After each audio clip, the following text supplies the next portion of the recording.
Hello दोस्तों, स्वागत है मेरे यूट्यूब चैनल में। तो आज जानते हैं VRV एसी किसे कहते हैं। ठीक है, तो वीडियो को शुरू करते हैं। VRV जो एसी होता है वो एक आउटडोर होता है, उस आउटडोर से कई सारे इंडोर चला सकते हैं।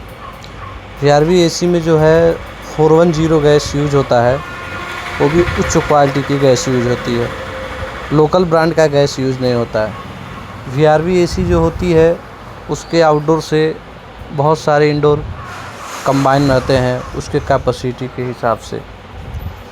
उसमें यूज होने वाली कई एसी है और उसमें कई तरह के HP भी होते हैं। HP मतलब वो इंडोर की क्वांटिटी के हिसाब से HP का पता लगाया जाता है कि कितना उसमें बैठेगा। इसमें यूज होने वाली एसी जो है cassette AC, ductable, AHU AC, split AC, one way cassette AC, कई तरह से एसी यूज होता है। इसमें जो होता है एक पाइपलाइन जाता है आउटडोर में, वहाँ से रिफनेट के द्वारा सारी इंडोर में बारी बारी कनेक्टेड रहते हैं। और इसमें जो सारी पाइपिंग होती है हार्ड पाइपिंग होती है, जो मेन लाइन होता है। रिफनेट से जो भी पाइप यूज होता है वो सॉफ्ट पाइप यूज होता है, वो भी उच्च क्वालिटी का पाइप यूज होता है। जो रिफनेट होता है वो टी की तरह होता है, वो टी के जैसा रहता है, जो एक सक्शन होता है और एक डिस्चार्ज होता है। सक्शन वाला जो पाइप होता है वो मोटा रहता है, डिस्चार्ज वाला जो पाइप रहता है वो पतला रहता है। मोटा वाला पाइप, पतला वाला पाइप, टी जहाँ रहता है उस मतलब कि रिफनेट, उसको टी नहीं बोलते, उसको रिफनेट बोलते हैं। रिफनेट वहाँ से सॉफ्ट पाइप यूज होता है इंडोर के कनेक्शन तक।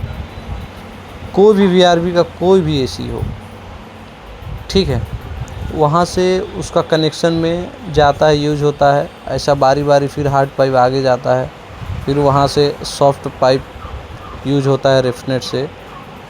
फिर उसके बाद से आउटडोर जो अपना रहता है, अगर 4 HP का है डाइकिन में, अगर आउटडोर 4 HP का है, 6 HP का है, 5 HP का है, तो सिंगल फेस आता है।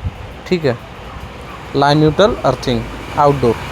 उसके बाद से अगर आपका यूनिट जो है 6 HP से ज़्यादा है, जैसे 8 HP है, 10 HP, 12, 14, 16, 18, 20, 22, 24, 40, 60, multi VRV slab 1, slab 2 बहुत सारे होते हैं, तो वो सब 3 फेस होते हैं। आउटडोर को 3 फेस सप्लाई रहता है, HVAC बोलते हैं। ठीक है, तो 3 फेस सप्लाई रहते हैं। बाकी इंडोर जो अंदर लगता है वो उसके हिसाब से लगता है। सिंगल फेस है तो सिंगल फेस, 3 फेस है तो 3 फेस, सब सिंगल ही फेस लगता है अमूमन। ठीक है, फिर उसके बाद से उसमें एक केबल यूज होता है जिसको कॉम्बिनेशन केबल बोलते हैं। 2 कोर का शिल्डेड वायर रहता है, वो आउटडोर में एक अकेला वायर जाता है और वहाँ से हर एक इंडोर में वो वायर जाता है जिसको कॉम्बिनेट करता है। कॉम्बिनेट का मतलब उसको जोड़ता है। एक एसी में गया, फिर वहाँ से लूप करके फिर दूसरे एसी में गया, फिर वहाँ से लूप करके तीसरे एसी में गया। ऐसे लूप करते करते करते करते वो एकदम लास्ट तक जाता है। लास्ट में जब जाता है वायर तो वो सिंगल हो जाता है, मतलब सिंगल वायर, डबल नहीं, उसके बाद से फिर सिंगल वायर हो जाता है।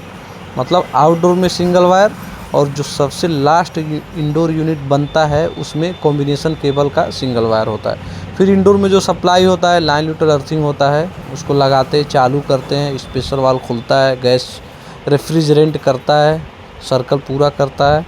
गैस का प्रवाह जितना ज़्यादा रहता है कूलिंग उतना ज़्यादा होता है। उसके बाद से टेम्परेचर के हिसाब से जब उसका एक्सपेंशन वाल्व जो होता है, इलेक्ट्रिक एक्सपेंशन वाल्व बोलते हैं, वो बंद हो जाता है तो कूलिंग थोड़ा कम हो जाता है और टेम्परेचर के हिसाब से चलता रहता है। सब्सक्राइब कर दीजिएगा भाई लोग।